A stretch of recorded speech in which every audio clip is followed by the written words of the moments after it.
On June the 23rd, Britons go to the polls to vote on whether to remain in the European Union or to leave it, one of the most momentous decisions the country has faced in the last 40 years.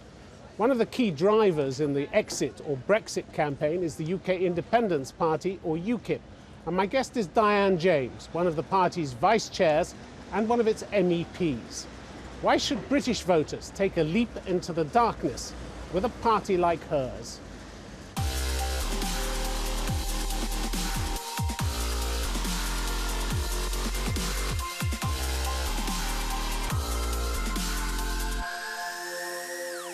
Diane James, welcome to Conflict Zone. Thank you.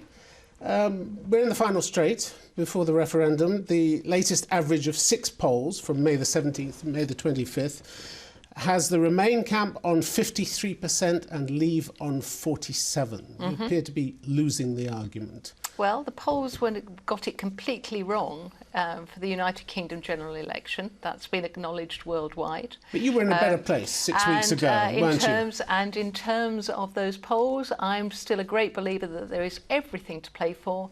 And the sort of poll data that I'm more interested in is the ones that put us absolutely neck and neck, with a small proportion. I know you would be interested in those, but if you're so confident, why are you already talking about what will happen if you lose? I mean, Nigel Farage the other day said, in a 52 to 48 referendum, this would be unfinished business by a long way. If the Remain camp wins 2/3 to 1/3, that ends it. So he's already talking about a situation in which you lose. No, what he's doing... It's not confident, is it?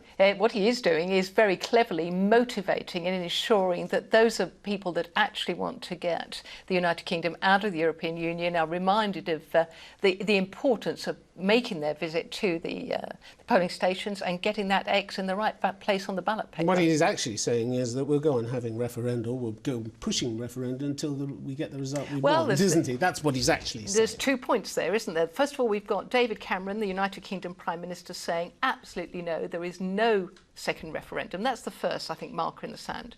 The more important marker in the sand was something that... Whether he wins or loses. The more important marker in the sand was the mention in the Strasbourg Parliament at a recent plenary session when the head of the Greens group, a German lady, by the way, announced that referenda should be banned in EU member states because they were too dangerous to the European Union. But she doesn't have any say in what referenda are carried out in Britain, and you know that. She was directly referring to the recent referendum in the Netherlands on the Ukraine agreement.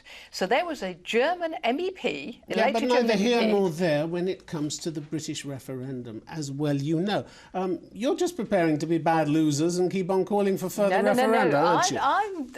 I don't happen to drink, but I've got the bottle of champagne ready because I think it will be a good result. I think it will be very, very close. I'm quite happy to give ground on that point. In the meantime, though, you're getting very jittery. I'm thinking of the Institute for Fiscal Studies when they came out a few days ago with the warning of the consequences of a British exit. And you sat on them. There was this hysterical response to them from Nigel Farage saying they take direct funding from the European Union and the government and all their friends are cheating in this referendum by selling this constant negative message. Why so jittery? Again, if your champagne is on ice, as you tell us. I wouldn't call it jittery. I think that Nigel was right to point out that there is vested interest in the vast majority of bodies that are coming out linking very closely and clearly to the Project Fear strategy that David Cameron's government has launched. And he was just reminding people quite gently, but also with a degree of force, that, you know, wait a minute, just factor in where's the vested interest. And, you know, we went on to issue lots of data pointing out the level of EU funding for a whole number of organisations that have suddenly jumped on this bandwagon. I know, but it's a bit rich for you to criticise the Institute for Fiscal Studies now when the same body, the IFS, accused the major parties of failing to tell the whole truth about their spending plans last year. You were all over them. You were crowing what a great organisation it was. You were even tweeting out their findings. So just because they happen to come out with one that disagrees with you, then they're rubbish. Then they're owned by somebody else. Well, then it's all a big cheat and a lie, isn't it? No, it's not a big cheat. You can't stand an opinion that doesn't coincide with your own. Would you mind if I just made a point, though? Briefly, please. Yeah, very quickly. If the Office of Budget Responsibility, which is meant to be the neutral organisation here in the United Kingdom, aside from the Treasury, which is a government arm, if they were to come out with some of the data, then I think that would be a lot more plausible. But you'll have a chance to talk about a lot of data in this interview. Enough. Because, but I don't know how you expect to unify the Brexit side, the side that wants to get out of the European Union, when you're so divided amongst yourselves. You seem to be fighting almost like ferrets in a sack. We have this vitriol from one of exit campaign to another exit campaign. Nigel Farage on May the 20th spoke of the cretins in charge of Vote Leave and accused them of bad-mouthing him. Aaron Banks of Leave You said of the other Brexit team, I wouldn't put them in charge of the local sweet shop. How do you expect to unify a British public to your point of view when you're so disunited yourselves? Well, we're not disunited. Well, of course you are. You're hardly in agreement, are you? We're not disunited. I'm this evening speaking at yet another debate, just like all of my MEP colleagues, just like lots of UKIP activists, councillors and such. I didn't make these quotes up, you know. Did I, Diane James? I didn't make them up. No, but where we're sharing the stage. Just remember that politics has entered into the scenario of entertainment. Everyone respects that. Well, that's why we have programmes, TV programmes. Oh, so words don't matter anymore, it's just entertainment value. No. You want to keep the crowds amused, so you have a little fight. Is this what you're saying? But isn't it interesting? It catches the attention. Even you've picked up on it. So I've got no issue with this. I've got none whatsoever. There's been no retaliation, but it is causing exactly what we want, which is lots of interest, gaining people's interest and ensuring that they're actually looking at what the subject matter and what the vote going more and more to Remain. Well, I don't agree with that. We started the interview with that point. Your party has consistently tried to escape the label of being a racist party, hasn't it? We are not, and we never will be. That's what your leader says. Yes. But some of the polls tell a very different story, don't they? A YouGov survey in February last year reported that around half of UKIP voters say they are prejudiced against people of other races. Only 49% said they were not prejudiced. 42% of your party's supporters admitted to being a little prejudiced, while 6% said they were very prejudiced. Are you happy to provide a political home for people with those views? Just look at the advert that the Remain campaign, which has been reported to the Electoral Commission. Can we just deal with this? Can we just deal with this poll? Well, the issue that you're raising, I don't know where you got your data from. From YouGov.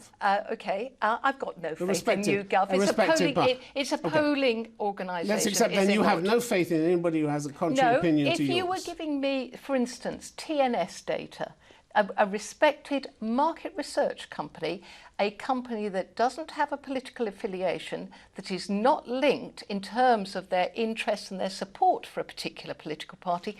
So you're saying they made this up?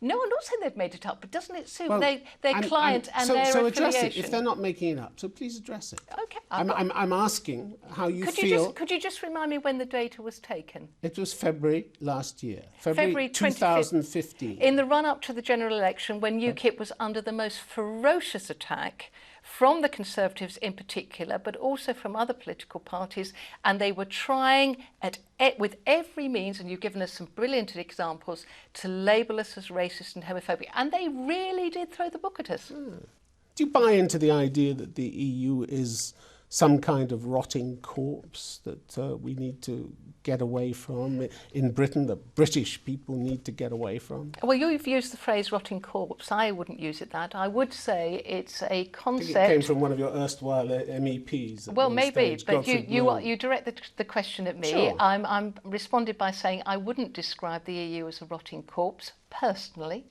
I would describe it as an organisation that's run out of steam compared to its original concept, one that does need radical reform, which it's not able to invest in and make the necessary changes to make it accountable, make it value for money, and make it stand up on the global platform.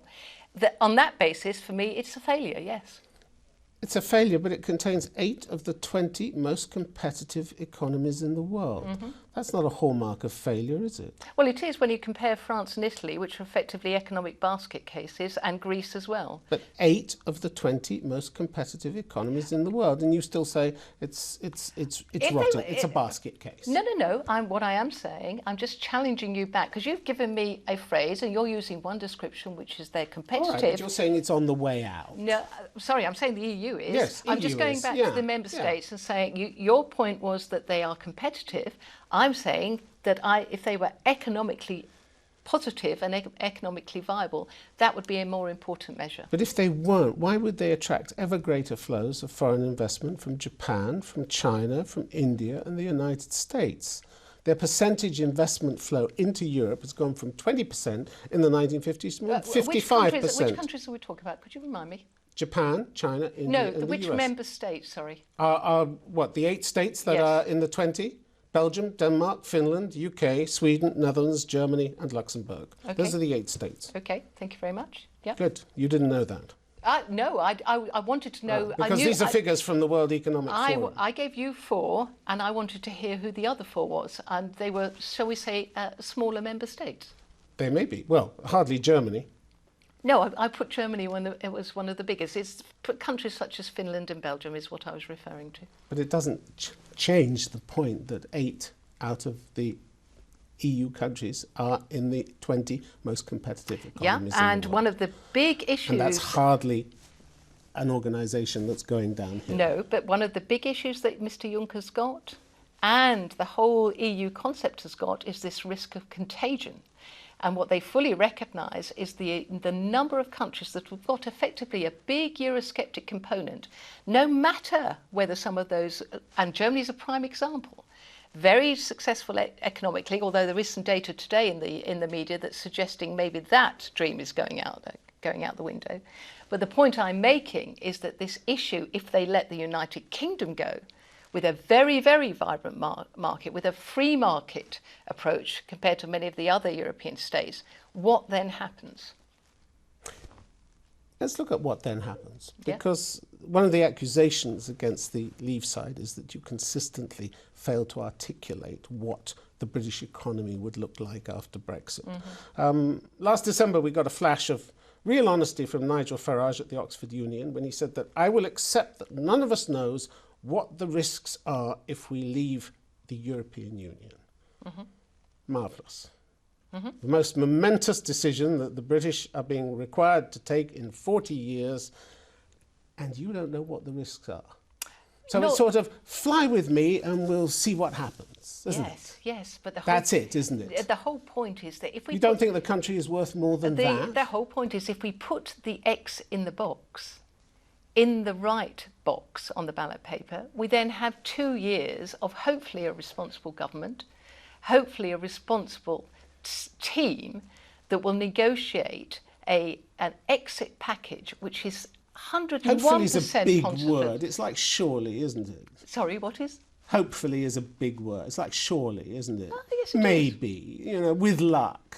Yes, this is a huge gamble you want the British people to take, isn't it? It's a huge gamble for both sides. This government here in the United Kingdom have not responded to what about the issues about the Eurozone? What about the issues with the European Central Bank? What about the issues with the European investment loan portfolio and all of the dangers that are coming down the line from just those 3 areas? But I want to know since when did your clairvoyant abilities qualify you to ask Britons to take this huge step into the unknown?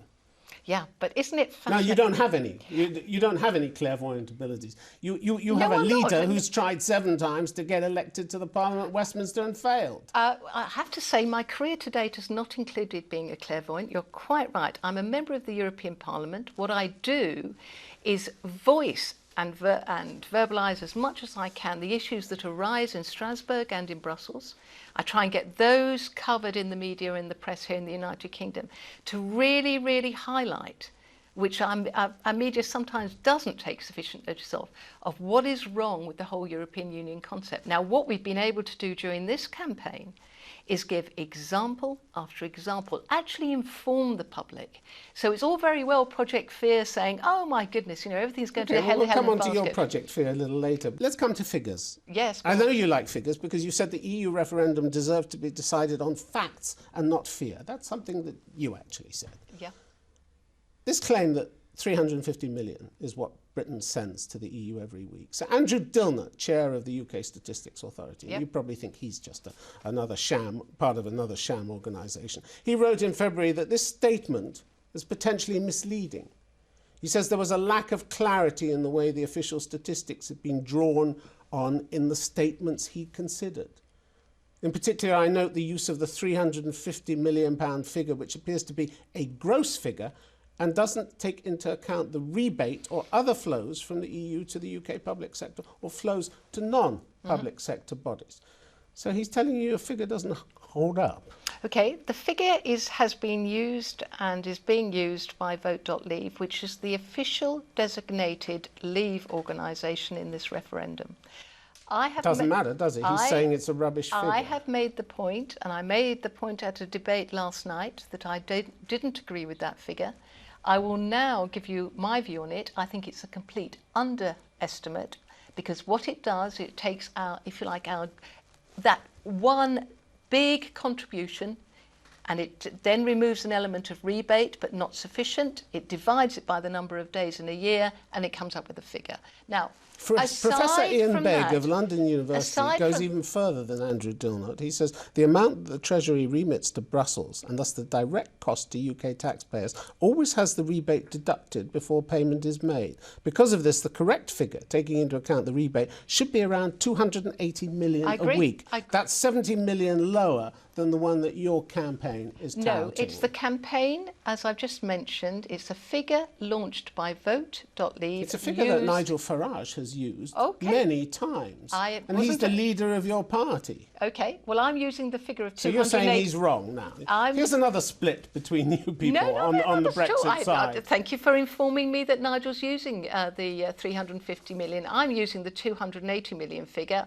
as a minimum in terms of the cost of EU membership, because what I'm saying to people at the debates where I'm a speaker is this big, big difference between fixed costs and fixed costs and direct and indirect costs. But you agree that the 350 million figure doesn't hold up and it shouldn't be used, and Andrew Dilnot was right to question it. Yeah, okay. I'll give you ground on that, yes. Thank you, thank you. Let's look at taking back control, because this is one of your big themes, isn't it? How much control do you want to take back? I'm thinking of all the hundreds of treaties that Britain has already signed. How many of those do you want to tear up? Which a lot of them give away some sovereignty. You'd accept that. I mean, look at NATO, for instance. Who's the supreme allied commander in NATO? It's an American. It's an American who can tell us to go to war or control our soldiers if we go to war. You want to get out of NATO? I'd like to get out of Article 42. You asked me which articles in terms of EU membership I would like to get out of. I'm asking whether you'd like to get out of NATO. There was a first question, which was which articles would you like to get out of in terms of EU membership? I've now given you one example, which is Article 42. You've then moved on to the link between defence and NATO, and the reason I cited Article 42 is that's the one associated with EU defence obligations as a member state. No, I don't want to get out of NATO. You're prepared to cede some sovereignty to NATO? We ceded sovereignty to NATO when we joined NATO. Yes. We ceded some sovereignty to the EU when we joined the EU. No, we did not. Well. No, we did not. We joined a trade organisation. Now, this referendum, in a few weeks' time, it will also be my first referendum. But in talking to my mother, my father's not around, I asked her the question, when you voted in the referendum in the 1970s, what were you voting on? And she said, I was voting for a common market. I was voting for a trade association. And she is representative of generations who believed that all they were doing was voting to become a member of a trade body. So you don't want to get out of NATO. Do you want to belong to the WTO in future?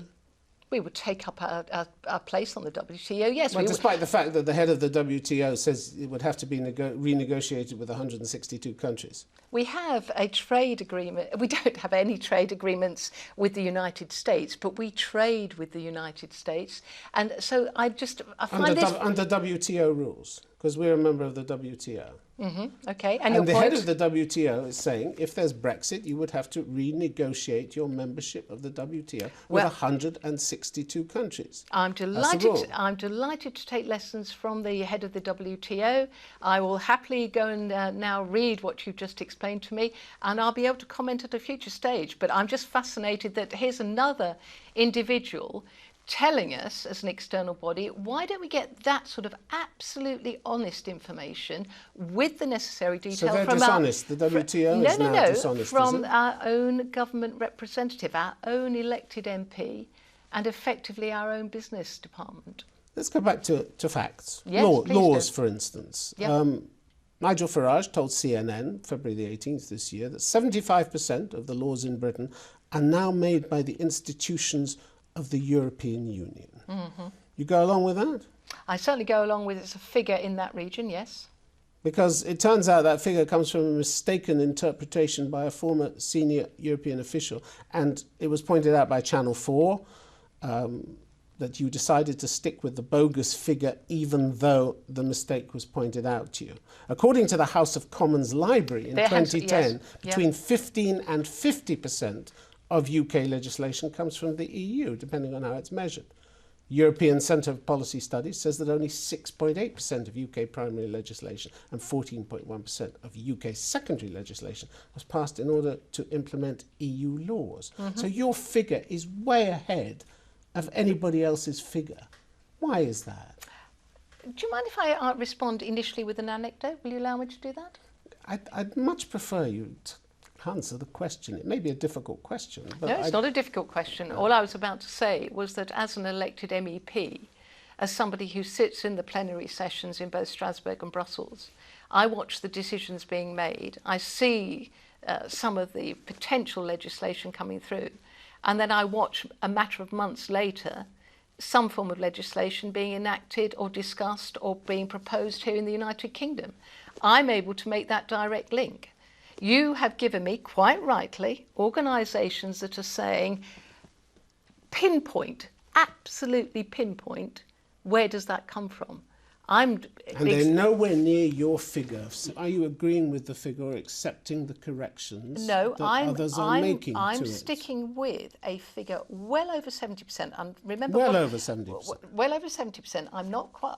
I'm going to... So at least 20% more than the House of Commons Library was prepared to go. I'm going to quibble over the 75. I'm going to say I agree with the figure over 70% because I look at what comes out of Her Majesty's government to me as an elected official representing this country.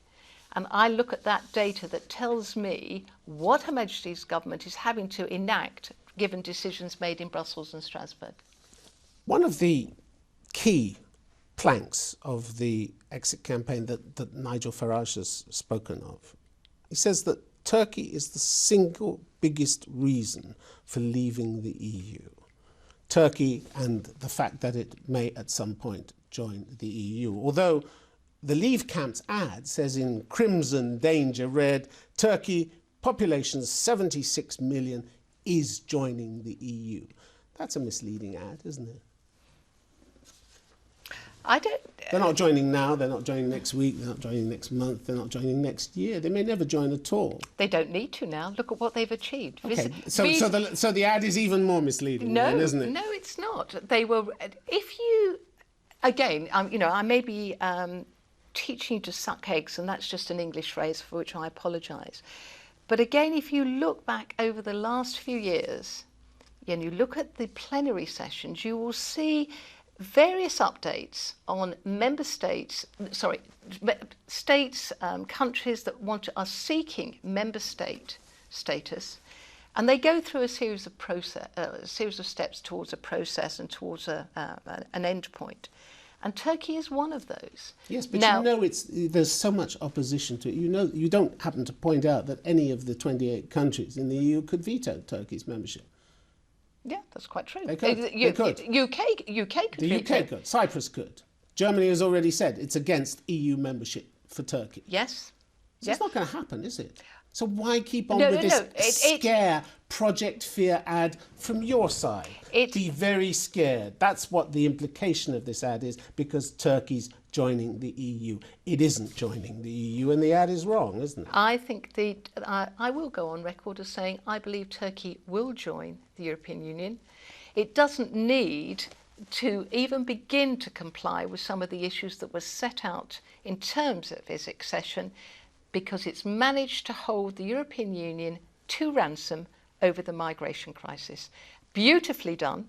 Look at what they've achieved. By the end of June, if the agreement goes through... If. It's already falling apart. It's not falling apart. You give me the absolute data from the European Union. Give me the wording that says Turkey has failed. Mrs Merkel and Mr Erdogan are still playing language. He's taking a position, very hard line, I'm not going to comply. And she's saying, hold on, do you want the Euros or don't you want the Euros? Diane James. Yes. They're playing language. I think you're playing language too. Thank you for being on Conflict Zone. Thank you. Thank you very much. Thank you too.